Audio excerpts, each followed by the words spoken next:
Hello, welcome back to Anime on the Sea to Sky. Well, it seems that we're finally passing off the last bit of dregs in the winter season, not only seasonally moving into the much brighter and much more colorful semblance of spring, but the anime season itself is also bringing in its new fair share of not only returning colors, but new, unique pieces as well. I, for one, am basically making not only the transition in between the two, with the final pieces of my previous anime season finally coming in and just yesterday, but also this week I'm finally going to be able to take myself up to a trip on spring skiing, something that I haven't been able to do since basically the dredges of May 2019. So a bit of sloshy snow, a bit of warm weather, and hopefully it gets warm enough so the time that I actually get back up to the peak of the mountain, I'll be able to just survive in just a pair of snow pants and a short t-shirt, but that's beside the point. Anime-wise, the spring season is already underway, and as of this time, I would probably say that I've basically picked out the ones that I'm going to be able to give a bit of a chance and kind of see how it paves its own way. Not a lot of major surprises have come up, but considering how the majority of the seasons go, I would imagine at some point I'm either going to be dropping one of these and then picking up a random one as they end up getting traction, or in this case on the other one, losing it partway through the season. Because at least for now, I've got the standard sequel fare in the form of Kaguya-sama's third season, as well as Komi-san's second season, but now we end up getting Spy Family's well-acclaimed and highly anticipated adaptation being done by Witten Cloverworks, but also a murder mystery time travel thing in the remnants of Summertime Render, but I've heard good things about it, and the only problem is that we are now going to have to deal with not only Netflix jail, but Disney Plus jail as well. So honestly, take that as you will if you want to dive into the deep end and find a way to go through so we don't have to wait until Japan has been able to have its own fill throughout the entirety of the series while we just wait and render. Well, you know what? I'll be right down there in the deep end with you. And then besides that, we end up getting Daemon, which is kind of like a Usagi Drop sort of father-daughter budding relationship sort of thing based on Japanese confectionery and sweets. So at least at that point, I'm really going to have to be curious to see what the tertiary as well as the secondary characters bring to the table, because at this point, I think the main two are like really bare bones, or it's like personality X and relationship Y ends up like bringing them towards a more father-daughter relationship, and we've already seen this once before, so I'm kind of hoping that at least somebody inside of the secondary cast is going to be able to elevate the show and make it a little more interesting, because otherwise if it's just going to be these main two, I'm probably not going to give it another 2 to 3 weeks or so. And then the biggest surprise to come out of the rest of it is probably the one that I only gave a shot, considering that Golf has definitely not been giving any sort of rendition or adaptation throughout the entirety of its run, but Birdie Bullet for sure has been giving me more than enough of a reason to kind of jump in and see how they end up pulling this out and make one of the, honestly, more boring spectator sports into something that's not only entertaining but watchable. But now I guess there's not really as much news to talk about that has popped up over the past 2 weeks, considering that I guess the major two to bring up is that we finally end up getting a release date for Makoto Shinkai's new film. So Suzume no Tojimari is finally going to end up getting a Japanese release date of November 11th. So call it March or April of next year. We'll be able to go through and have the opportunity to go and give this a watch. As of his latest stuff, I mean, Your Name is arguably my favorite anime film of all time, but The Weathering with You was essentially just something that was a major drop-off in not only characters, but the story and the relationships that they try and end up forcing you to interact with, but it doesn't necessarily work as well as it did in Your Name. So I'm going to just go with cautious optimism, because I do like the majority of Makoto Shinkai's works, but I'm definitely going to kind of see and hope that he'll be able to bounce back, at least at this point, with his new film, and I'm really curious to see how that's actually going to translate with not only domestic audiences, but international ones as well, once it pops up towards our shores in 2023. Now, I will admit, the bigger one that I want to talk about of a new work that ended up not only getting released within 2 weeks, or announced 2 weeks of its release, but now Tatsuki Fujimoto's Goodbye Eri one-shot manga has now been officially licensed by Viz Media in English, even though it has now been released through the Shonen Jump Plus app internationally to give people an opportunity to go through and read this. And all I gotta say is you gotta read it. Tatsuki Fujimoto is the author of not only Fire Punch, but Chainsaw Man, who has now finally ended up getting a release date of fall of this year. So we're finally going to be able to, at the end of the year, kind of see how they're going to be able to adapt this and bring arguably one of the biggest and most popular series and long-awaited versions of an adaptation that people have been waiting to see. And judging on Mappa's track record, even though we definitely know they don't have a good record of treating their employees well, we do know that their employees are incredibly passionate about the work that they do, and all of the majority of the works that they've done prior have definitely lived up to their expectations.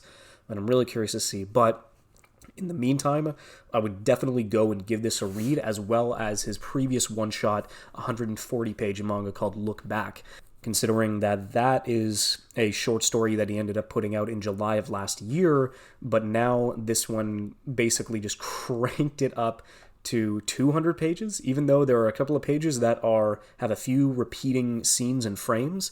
I still recommend that regardless, just going into this blind, and I am guarantee that you will not regret it, considering it has definitely been the first one-shot or the first manga that I read in a long time that really ended up getting a reaction out of me, kind of trying to figure out where essentially I would like to place it and how exactly I would understand and absorb it afterwards. And it's been a while since I've had a short manga, let alone any manga or book in general, make me feel or contemplate that way. So definitely go and take that opportunity and give it a watch. So now that I've gone through... So we covered the ones that I'm now going to be watching inside of spring. It's now a good time for me to look back on a handful of the shows. Well, actually, not really a handful of shows. Surprisingly enough, winter, I watched quite a bit in terms of that. Like, if we're going by individual series, even though a couple of them were left over from fall 2021 season, I still ended up finishing bloody 10 series, which to some is not enough, and to a few are like, how exactly are you able to do it? And honestly, 1.5 to 1.2 times speed definitely like takes a lot of that burden off whenever you go through, because I'm trying to think. Yeah, like in 2021, I barely started watching anything, but it ended up being one of the biggest years in terms of the amount of shows that I watched, even though the majority of them were sequels. But now it's like, wow, at this point in time, I'm going to have more than enough opportunities to begin the year, not only with a couple of sequels, but as well as a couple of originals that were at some points degrading and like really crawling to a slow pace and hard to get through, to ones that were like genuinely surprising and gave me more faith in some parts of the medium that I would have been able to shift off to others. But at least the ones that I can point out now. So these ones in particular, I did not end up watching all of it. So Case Study of Vanitas, I understand that the second season came out in winter, but I still haven't seen the first. I've heard nothing but good things about it, even though it's not the most popular Bones show. Like, the majority of the crowd is, like, incredibly entertained and are really, like, giving it a good rap for everything that it accomplishes towards, like, world building and thrill sense and drama and romance. So apparently I'll have to give it a shot at some point, because I don't know if this one completed the story by the end of the season, but I'm just going to have to go back and figure out if I ever do go on a bit of a Bones run.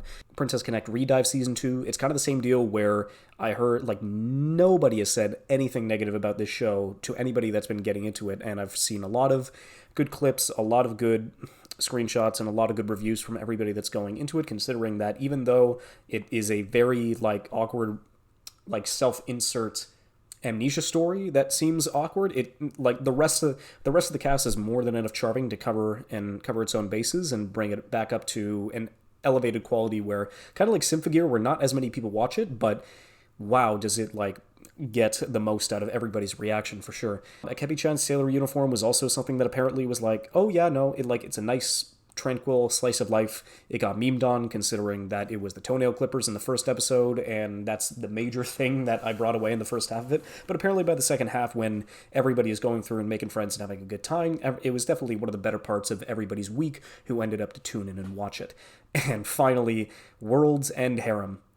I had to give it one episode just to see how raunchy and ridiculous it was, and to put in another person's words, even after I dropped it after episode 1, it was apparently such an entertaining ride because it was so horribly defect and underwhelming as a romance, as a harem, as an ecchi, as a world building, even as a porno, it doesn't live up to any kind of expectation that anybody went. And so there was a very small amount of people that still enjoyed it, but the fact that I'm feeling like I'm giving it too much credit for even mentioning it at all. So just I can acknowledge that people that there were some people that were going through, and it's like, you know what, it fails as an ecchi, it fails as a romance, and it fails as a porno. So it's one of those special bad shows that you can probably get a good laugh at going at like 2 times speed, but otherwise I'm probably never going to even remember it or touch it again.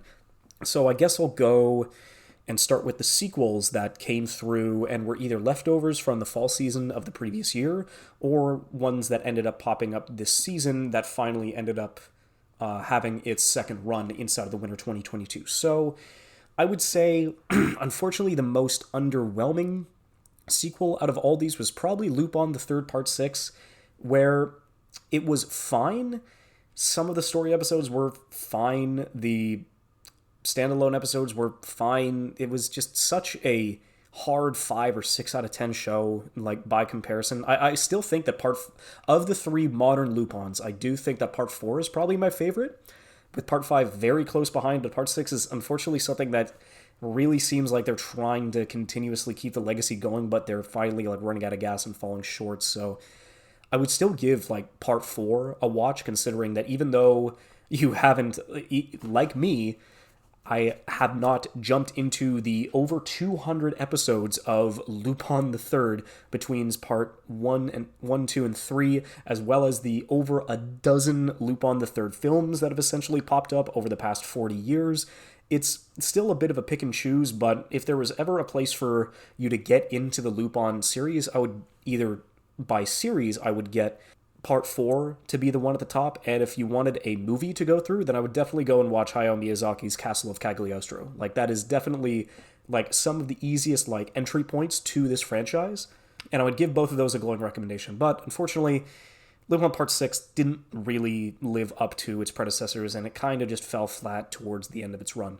Even though, so completely disregarding Mugen Train and just focusing on the entertainment district as a whole, there was a lot of up and down about Demon Slayer's quote-unquote, like I don't know what they're called, a third season or a third arc. Like, I'm probably just going to call it the second season. Like, if you decide to, like what the show decided to do, just put in the Mugen Train movie as, like, I believe 6 episodes, with a episode 1 basically beginning just before the movie starts, with Rengoku, like, doing a mission and then getting on the train and giving you, like, another introduction to him.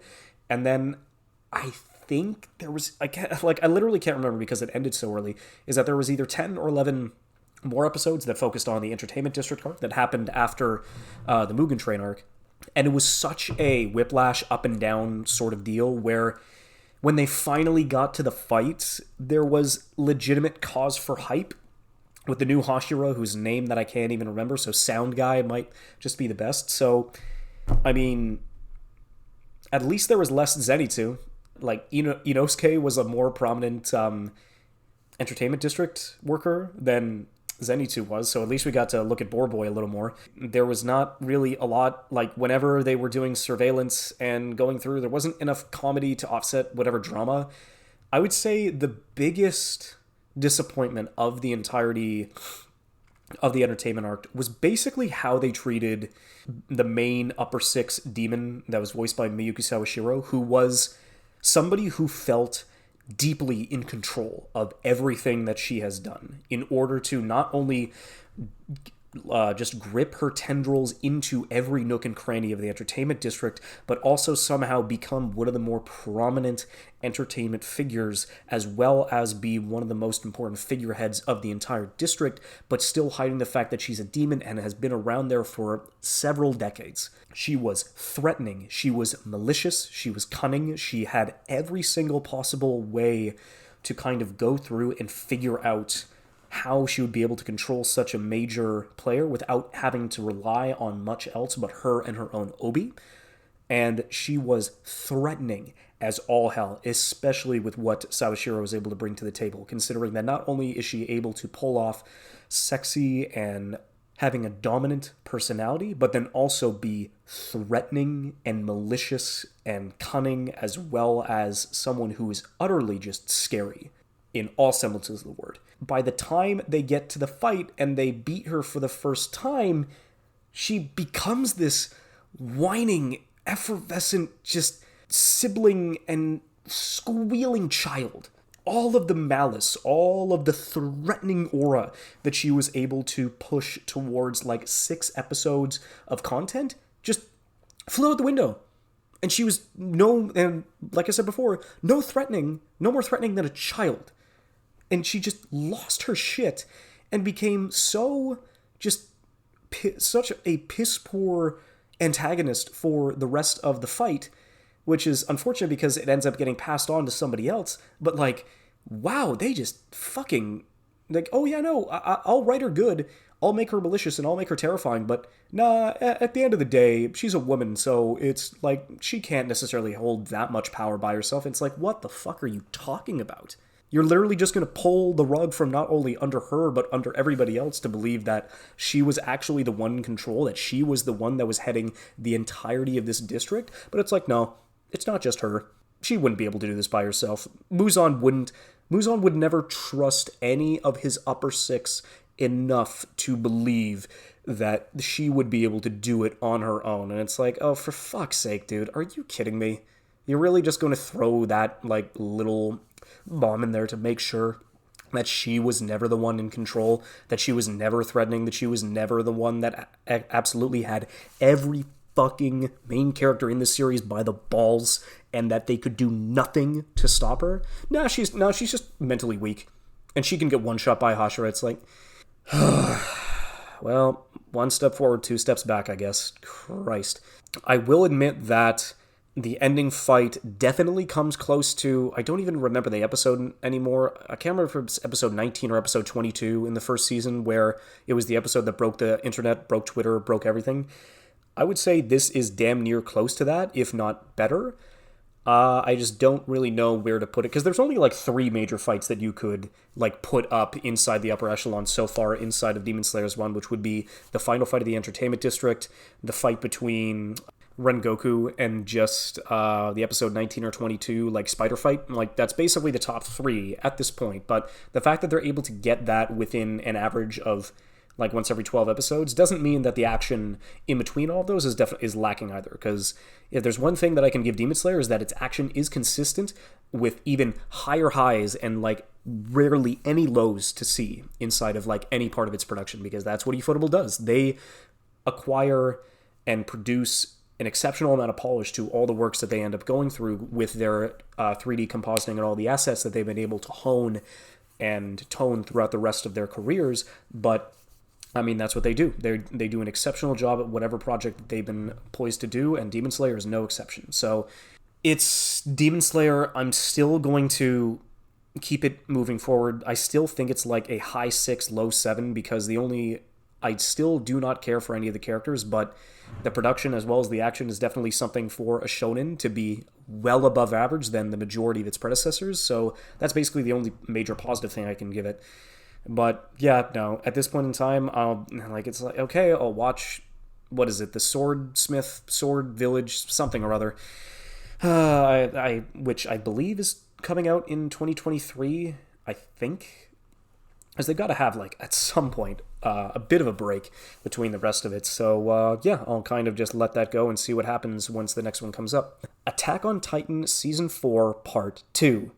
The final season, Part 2, Electric Boogaloo, which now we know is going to be Part 2 of a 3-part final season instead of, like, Season 4, 5, 6, like, maybe regular numbers, but it's like, oh my god, just poor fucking MAPPA.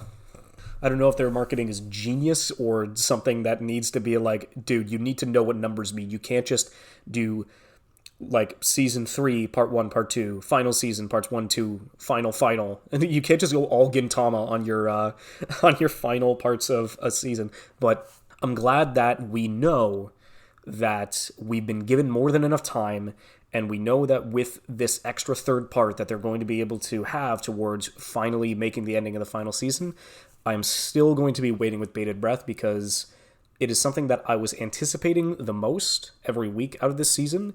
So I'm really curious to see how that moves forward. I would say this part was slightly better than the first part of part 4, but it's like still really high up there. Like incredibly compelling television that is not on the same levels as season 3, but still damn close, even with all the expectations being thrown on Mappa's shoulders for finishing off this series right. Even though from every nook and cranny they're saying that the ending was controversial, they have the time, they have the effort, they have the consulting with the previous mangaka in order to try and figure out a good middle ground to see if they should go with the original or if they should actually like work around and tinker with it because they've now got more time. I don't know. But there were a lot of huge revelations that happened in this second part, and it was bonkers. It was absolutely insane, like on some of the set pieces and some of the grand revelations that were like taking place throughout everything that's going through. Unfortunately, the people who decided to, between parts 1 and 2, decided to rewatch the entire thing so they would be able to make sense and like understand what's going on. I'm sorry, but now apparently, because what I ended up doing was between the gaps of seasons 3 and 4, that's when I went back and rewatched the entirety of it just to kind of like catch up and see what happened over the past 6 years. Except now, you would think that between parts 1 and 2, that would probably be the best point. It's like, wrong. The best time is like now this third part of the final season that's going to go through. So call it Attack on Titan Season 6 instead. I don't know. Regardless of how they've been able to space out these parts of these past 2 seasons, I still think that it is incredibly engaging and like thought-provoking for the rest of it, and I'm really excited to see what they're able to pull off in the final season of this show. So now, except if I had to pick my favorite, like arguably my favorite of the season and my favorite sequel would have been the second part of Ranking of Kings. Even though the ending seemed a bit quick and there's a little bit more content for it to ever be picked back up, so it's not an ultimate just storybook ending, you can almost treat it as such. Like, there is still enough of a fairy tale essence inside of this story that even if Studio Wit never made a second season, I would still be hella satisfied with what these 24 episodes were able to accomplish and just convert into this one story about Bojji and everybody surrounding him. And now not only does he go and grow on his own journey, but helps grow everybody around him by proxy. The production, the storytelling, the character writing, the world building, just everything about this show shines to such a greater degree than the majority of anime that have been coming out over the past couple of years, where it's just so adept at what it does in terms of not only the world and the characters that inhabit it, but also just how well the relationships that you make with these characters grow over the course of the series, and when each of them gets their own moment, you are able to stand as triumphantly as they are in the midst of their success, and it is just such an amazing series. Russell and I have gotten our buddy Aaron to watch it, and he seemed incredibly interested after the first 2 episodes, so if anybody is looking for anything not really anime-esque to kind of go through, something a little different, something like fantasy, however. Like I said before, like in my previous like top anime of 2021, the reason why this show also resonated so much with me as an anime fan is that it was a fantasy story that stood on its own murals and did not have to worry about being an isekai or anything related to the genre. That this proves that you can basically go back and make a pure Tolkien-esque fantasy medieval epic. It does every single job amazingly, whether it's the production, whether it's the fights, whether it's the character interactions, whether how the story is able to spread them all out and bring all the characters back in together again. God, it was just amazing, dude. I absolutely adored it. So I guess, so there's the sequels. Now I guess I'll get through the ones that were original. And these ones, I would imagine some of these are going to be getting sequels in the future, but for now, the ones that ended up going through and finishing up this season. So at the bottom, probably Tokyo 24. I knew it was jank.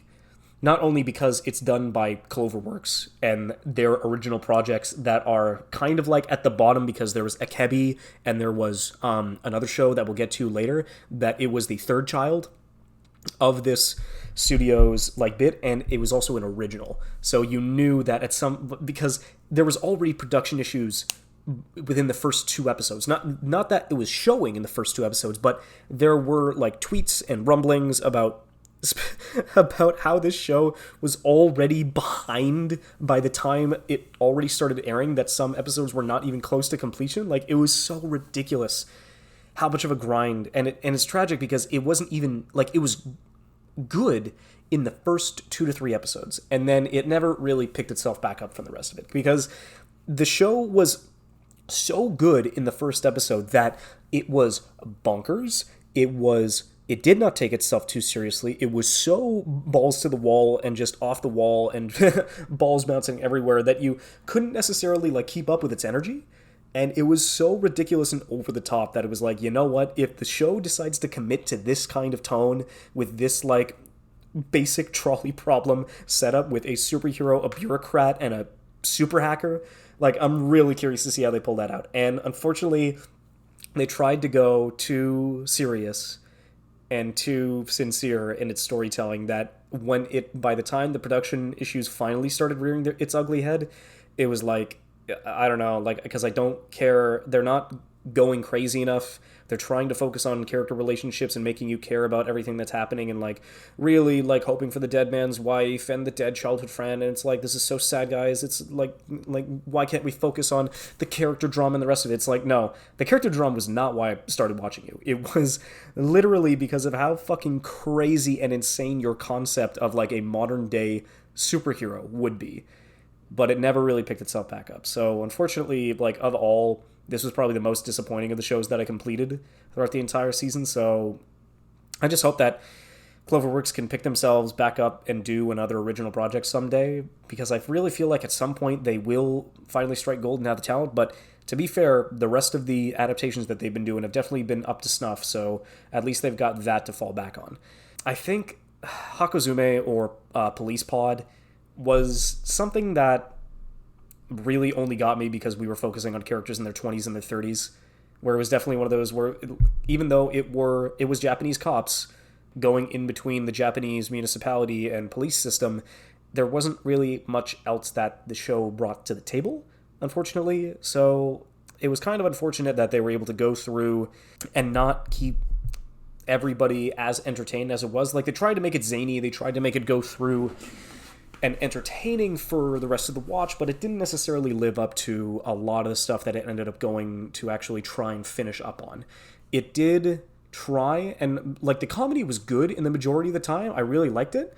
It's just that it was hit and miss with a bit of the more serious and dramatic plot points and story beats and stories that they just started to go in and introduce.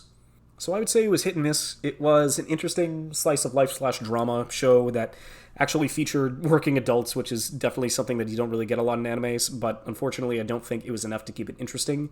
But at least for the majority of it, it was entertaining. So I don't regret watching it, but it's definitely something that I'm probably not going to recommend, and I'm not going to come back to anytime soon.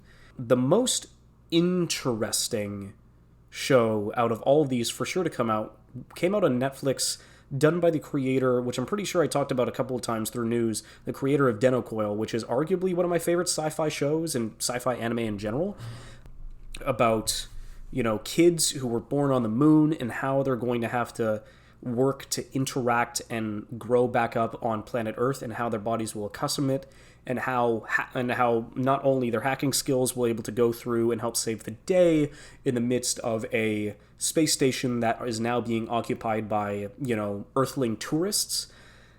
It was definitely weird. Like, I was really curious to see how the rest of the show would go out, and all the ideas that it decided to show were promising.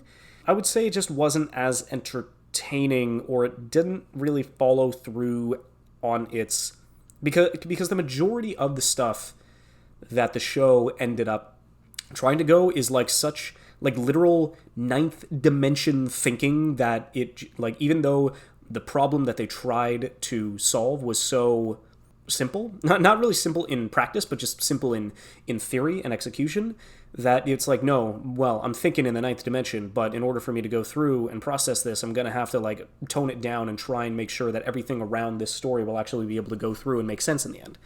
And by the end, I think it did a good enough job, like, bringing through the characters. It's just that not a lot of them were interesting. It was mostly because the main character was probably had the most interesting conundrum that he had to go through and fix.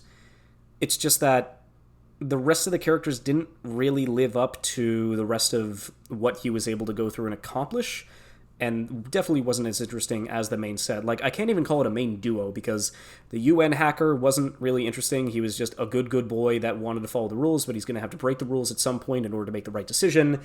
I mean, the girl that the boy, since both of them grew up on the moon, they were both born on the moon, and they needed implants in order to survive, she's not really that... It's not that I would say she's not important, it's just that she's not interesting at all. It's basically, she's very undertone, she's very sad, very mopey, doesn't speak a lot, but she's the conduit to get in contact with whatever life form is interfering with the spaceship. Not the spaceship, the space station that they're on, and if they're going to make it home safely. I don't know, if you are interested in theoretical physics and space travel, that would probably be the only major way that I would recommend this to somebody else. But if I had to choose between the two, I would definitely say go watch Denocoil by comparison, considering that a pre-internet AR vision of the future that it decides to incorporate by comparison to this is definitely more than enough down to earth and believable for us to kind of understand, not only understand, but to also empathize with the people that are essentially going through the story. And there are many more characters inside of Denocoil that are a lot more interesting by comparison, and not just one person inside of the orbital children. So I would have been able to get this episode out, or at least record it a little earlier, if not for the fact that Ryman's Club literally ended yesterday, considering that it started way late into the season, and by the time that some series have their second and third episode already out in the spring season, like, Ryman's Club just ended up finishing up this week. As a badminton show, it is definitely leagues above what Hanebado decided to come out with a couple of years ago. Because Hanebado had great badminton production as well as matches, but the character writing, interactions, and dynamics were so fucking wonky and obnoxious and just was not realistic at all that it was interesting by the time you got to the end of it. But, like, the mom is probably one of the worst written characters I have ever, like, seen inside of an anime. And so even though I stayed Hanebado to watch Hanebado for the matches, it was just that everything revolving around the matches was just so superficial and garbage that I could only laugh at it by the time it ended. Ryman's Club definitely seems odd, considering, or not as interesting, because it's like, oh, it's salarymen, but at least it's working adults, either between their low 20s to their early 30s. And they're basically a beverage sales company that also has a lot of corporate backing and interest in their badminton team. And we get this young kid, not really prodigy or talented, but he is definitely up there, especially with the superpower that he has with premonition. But the way he's able to interact and finally open himself up to his past trauma, as well as how he's able to incorporate himself into the badminton team, is definitely one of the better character interactions and teams and groups that I've seen this season.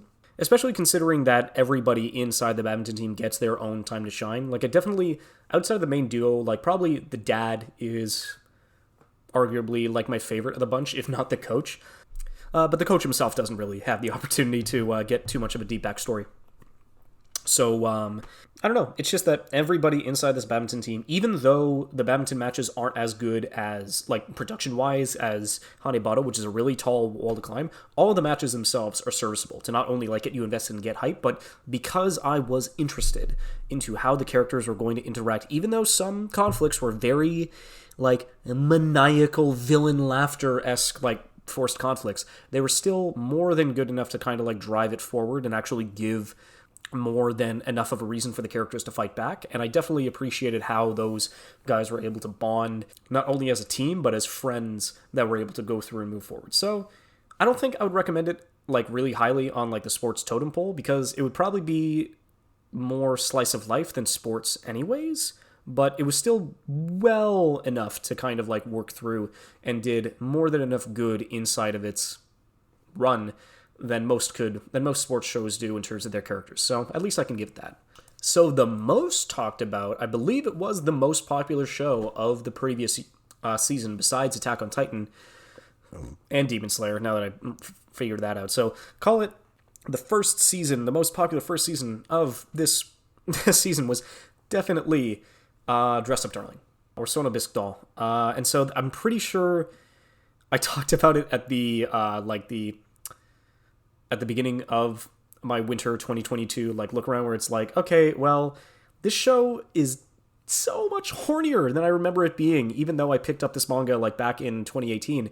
But I went back and looked at it and it's like, oh yeah, no, this was definitely, the manga was just as horny as it was back when it was first released in its magazine, and that was probably one of the main reasons why I stuck around. Come on, buddy. But what it was able to do and expand upon that kind of relationship, as well as the product and the production that the show was able to go through in its adaptation, definitely added to the source material a lot more than I would have expected, especially with the relationships and how well Marin is able to give that extra energetic gleam and push that you're only able to get inside of an anime adaptation of any kind of manga or any kind of comic. And so her and Gojo were definitely a delight to be on screen when they were going through it, because it's no, these two are definitely dating. You can argue that they haven't necessarily gone through, but it's oh yeah, no, these two are are currently the top power couple of the entire year, and they are going to be a very, very hard wall to climb for anybody else that's going to be coming up by the end of the year. They definitely pulled out all the stops in specific episodes that I thought the show was not going to end on episode 11, but based on where the story was going, I would think, okay, so the Love Hotel is going to be episode 12. That's what I thought it was going to be. And so the fact that they were still able to get a really good falling action episode 12 going out to the festival was definitely a really good just de-elevation and calming down of everything that happened in episode 11. If I had to give a scene that if you had to provide a scene that defines sexual tension, episode 11 is going to be just the definition, moving forward. Of course, there's ecchi anime, there's slice of life stuff that gets a little raunchy and goes through. If you want to understand what sexual tension is inside of anime, and you need to figure out how to describe that, it is literally just almost all of episode 11, especially once it gets towards the end. And I would imagine that was one of the major highlights and one of the many highlights towards a lot of people who ended up finally giving the show a watch and are currently reading the manga as we speak. But I would still say that the relationship that they were able to create between Marin and Gojo and give them more than enough of a reason for them to not only be interested in each other, but be interested in each other's passions, to give them a much better way and a much better understanding for them to become closer together as people. And that is the reason why I kept on reading this manga. That is the reason why I stuck around, and that is one of the major reasons why I thought people would enjoy this to the degree that they did. I also understand that there were other reasons why people would have enjoyed this show, but to me, that's kind of where I stood out. And definitely, I understand repeating, Gojo and Marin are currently the best couple of the year, even though we're only a season in, and even only though through a small sample size, that they are currently the ones to beat by the end of the year. And I'm really curious and hopeful that we'll be able to see somebody match their chemistry and match their relationship by the end of the year. Now, the easiest show that gave me the most enjoyment and entertainment throughout this entire season, easily, from the new seasonals, would have been Sabikui Bisco. And I think I did point it out in the episode that I did way back with Pretty Fly for a Senpai, but it's what Tokyo 24 did, where it set its tone and its crazy world at you in the first episode, but in the case of Sabikui Bisco, it did not stop running. It just kept on moving forward and forward and forward and got crazier and crazier and crazier. It did have some good, character moments and some good downtime in between to kind of, flesh out how the rest of the characters are going to interact inside of this hellish rust-filled world, but what they were able to do with the rest of it, building up, was easily, one of the best worlds and one of the more entertaining experiences that I had throughout the entirety of the season. I will admit the second half definitely slows to some degree. It still has a lot of, okay, I say good action, the results of the action are good. It's just the way that they execute and how stale and point A to point B the action is in the middle of all these fights and in the middle of all these conflicts, where it's just the voice acting carries it, but none of the action does. And so it's basically like, okay, well, this sad thing is going to happen, and this like righteous and kick-ass thing is going to happen. But the way that they choose to animate it and the way that they choose to like get from point A to B, it was probably one of the weakest directed shows that I finished this season, but it was easily the most entertaining. And so I would definitely recommend following the following the show's mantra, grab some shrooms, and definitely give it a bit of an enjoyment and a second watch, because that will definitely, I could only imagine, add to the experience that it was towards the end of this season.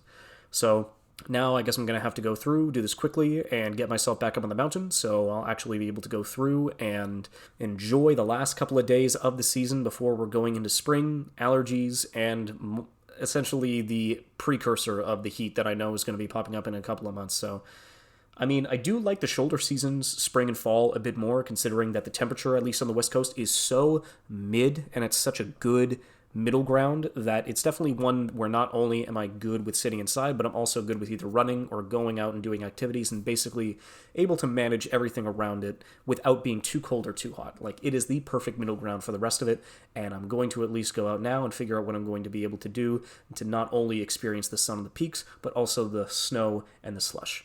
So, cheers.